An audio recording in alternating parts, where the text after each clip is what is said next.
Assalamualaikum warahmatullahi wabarakatuh. Alhamdulillahirabbil alamin. Asyhadu an la ilaha illallah wa asyhadu anna Muhammadar Rasulullah. Allahumma shalli ala sayyidina Muhammad wa ala ali sayyidina Muhammad. Ilahi anta maksudi wa ridhoka matlubi.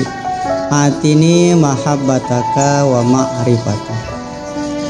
Para audiens, para kaum muslimin wal muslimat dimanapun Anda berada, bertemu lagi dengan saya saudara Irwan Kusniawan dalam program Ngopi Ngobrol Perihal Ihsan.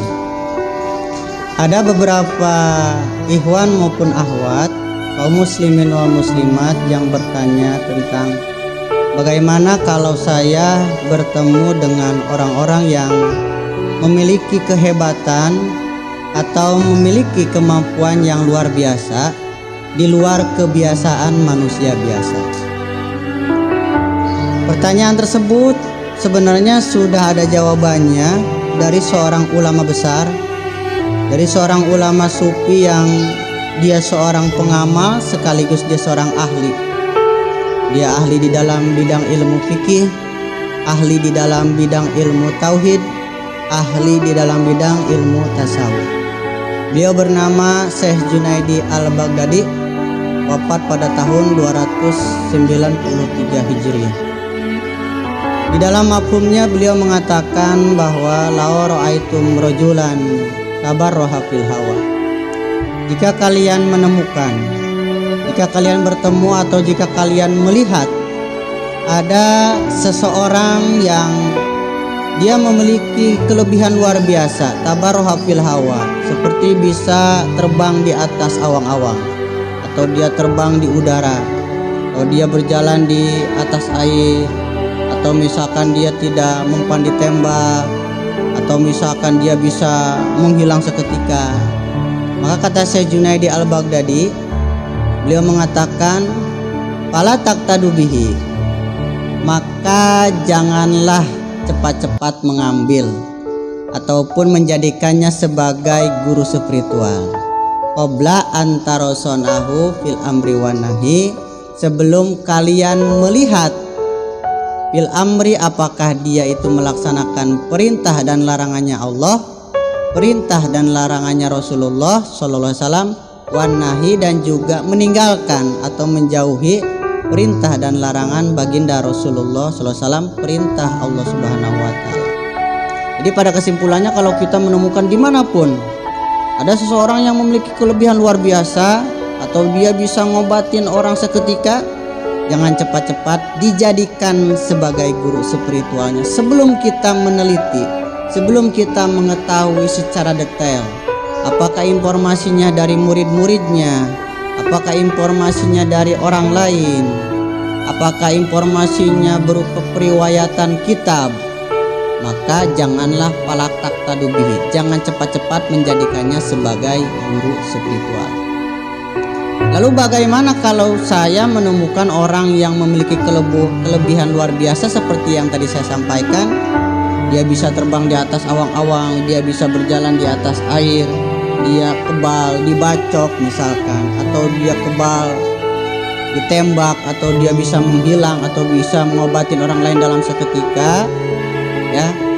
Maka dijawab pula oleh Syekh Junaidi Al-Baghdadi, wa in ra'aitumuhu muntasilan di jamil amri, jikalau kalian menemukan orang tersebut dia itu mengikuti perintah Allah di dalam syariat agama, misalkan melaksanakan sholat fardunya secara apik dan rapi, kemudian dia melaksanakan puasa, kemudian dia juga mengeluarkan zakatnya secara ilmu syariatnya, kemudian dia juga membaca Al-Quran misalkan katakanlah, maka kata Syekh Junaidi Al-Baghdadi, faktaiduhu waqtadu bihi, maka cepat-cepatlah mengambil atau menjadikannya sebagai guru spiritual.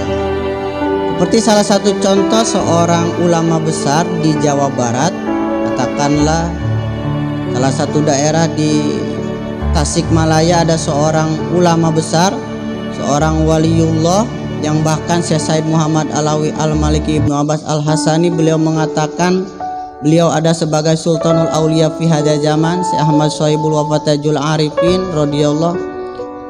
Beliau memiliki kelebihan-kelebihan luar biasa di luar kebiasaan manusia biasa, tapi beliau pun melaksanakan syariat agama. Salah satu buktinya adalah muridnya. Muridnya berkhidmah selama 43 tahun mengikuti beliau. Selama 43 tahun ketika melihat Syekh Ahmad Sohibul Wafatajul Arifin, ketika adzan berkumandang beliau tidak berangkat atau tidak pergi ke kamar mandi atau ke tempat wudhu untuk mengambil air wudhu, tapi ketika adzan berkumandang beliau sudah duduk di atas sajadah untuk menunggu panggilan dari Allah Subhanahu wa taala melaksanakan sholat fardu berjamaah. Nah, itu salah satu contohnya. Maka kalau kita ingin merasakan kenikmatan di dalam ibadah kita sampai kepada Allah, usul kepada Allah, merasakan dekat dengan Allah, ma'iyatullah, merasakan akrobiyah, ya, merasakan selalu bersama, selalu dekat kepada Allah, bahkan merasakan mahabbah, selalu cinta rindu kepada Allah, maka harus dengan melalui media. Medianya tadi adalah seorang guru spiritual. Jadi kita melakukan ibadah sholat harus dengan melalui guru. Carilah ilmu-ilmunya, baik secara ilmu fikihnya, ilmu tauhidnya maupun ilmu tasawufnya.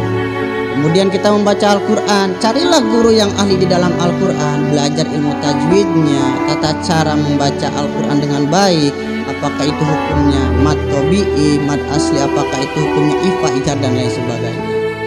Nah, itu salah satu bagaimana supaya kita itu tidak terjebak, ya, tidak terjebak dengan mata dohir kita ketika kita melihat atau menemukan orang-orang yang memiliki kemampuan yang sangat luar biasa di luar kebiasaan manusia biasa.